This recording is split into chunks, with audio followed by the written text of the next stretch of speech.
Introdução à eletricidade. Estrutura da matéria. Olá! Quero convidar você a explorar as causas das manifestações elétricas na natureza e a sua relação com a estrutura da matéria. Você já observou uma tempestade de raios como essa que aparece na tela? Você consegue pensar em alguma explicação para fenômenos assim? Pois é, explicar um fenômeno da natureza pode ser desafiador. Pois saiba que para compreender os fenômenos elétricos é necessário conhecer a estrutura que forma o mundo natural.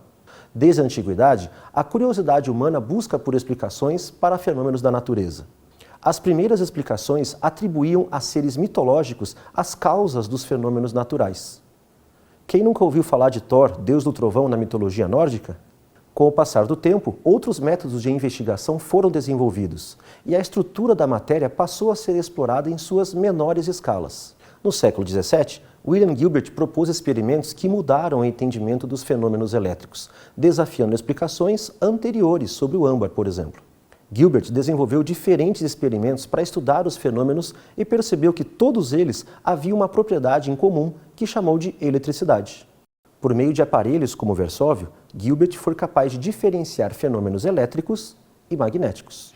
Por meio de uma montagem simples, você pode reproduzir a sua experiência. Ao apoiar um palito de dente em uma rolha, você pode criar uma base isolada do ambiente. Sobre o palito, apoia-se um canudo de plástico. Ao aproximar um outro objeto dessa montagem, aparentemente nada acontece. Porém, após atritar o objeto com papel ou lã e aproximá-lo da montagem, o canudo suspenso é atraído por esse objeto.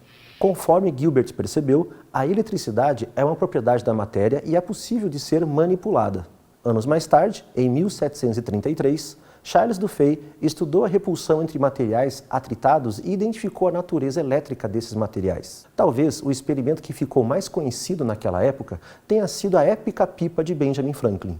Conta a lenda que, durante uma tempestade de raios, ele suspendeu uma pipa por um fio de seda e amarrou uma chave de metal na sua ponta, onde conseguiu observar pequenas faíscas. A partir desse experimento, Franklin pôde comprovar que a eletricidade pode fluir de um local para o outro.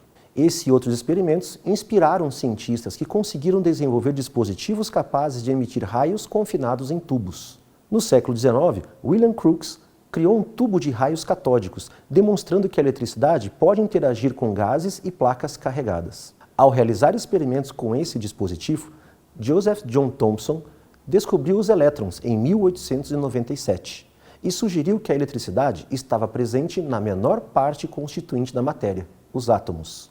Propôs um modelo para explicar a estrutura da matéria, no qual o átomo teria uma região central, recoberto por partículas de cargas elétricas negativas.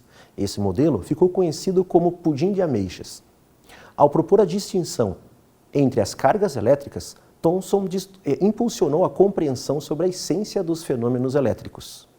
A virada para o século XX foi um momento marcante na história da eletricidade. Seguindo as pistas da eletricidade e dos fenômenos a ela relacionadas, as pesquisas da época indicavam que o átomo poderia de fato conter as respostas referentes às origens das propriedades elétricas da matéria. Em 1913, Niels Bohr propôs melhorias no modelo atômico de Thomson, apresentando que átomos são compostos por duas regiões distintas: o núcleo, ocupado por prótons, de cargas positivas, e ao seu redor, os elétrons, de cargas negativas.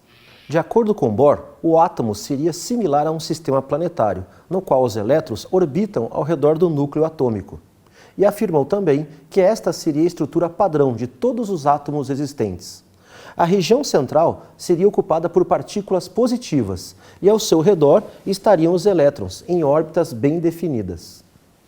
O modelo do átomo de Bohr é muito poderoso, por ser capaz de responder diversos fenômenos elétricos, alguns dos quais você irá estudar ao longo desse curso. É importante definir aqui o conceito de modelo científico, que é uma representação simplificada da realidade que responde a um conjunto de questões científicas.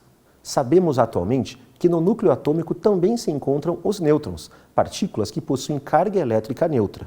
Sua descoberta foi bem mais trabalhosa e ocorreu apenas em 1932. Ao considerar o átomo composto por elétrons, prótons e nêutrons, é possível diferenciar cada átomo de materiais diferentes pelo número de prótons, elétrons e nêutrons que eles possuem. É de acordo com essa quantidade que os átomos foram organizados na tabela periódica. Dessa forma, o mais simples dos átomos possui apenas um elétron e um próton, é o hidrogênio. O próximo elemento, o hélio, possui 2 prótons e 2 nêutrons e 2 elétrons. Os átomos são muito pequenos para os nossos olhos enxergarem, na ordem de 10⁻⁻10 metros. Porém, sabemos hoje que tudo que existe no universo é composto por átomos. Sendo assim, se um material não manifesta alguma característica elétrica, é porque ele possui a mesma quantidade de prótons e elétrons em sua composição. Nesse caso, dizemos que um material é eletricamente neutro ou está em equilíbrio elétrico. Mas se algum objeto manifesta propriedades elétricas, como a capacidade de atrair ou repelir algum outro material, então esse objeto possui um desequilíbrio na quantidade de cargas elétricas que o compõem. Nessa condição, dizemos que o objeto está eletrizado. Se o átomo perder elétrons, dizemos que está carregado positivamente. Como as cargas elétricas não são destruídas e também não podem ser criadas, as cargas que um átomo perde, o outro átomo ganha. Sendo assim, quando um átomo ganha elétrons, fica carregado negativamente. Espero que tenha percebido como a curiosidade humana direcionou os esforços de cientistas que há mais de 200 anos deram os passos iniciais para uma investigação metódica da natureza. Que essas histórias possam inspirar seus estudos no futuro. Até breve.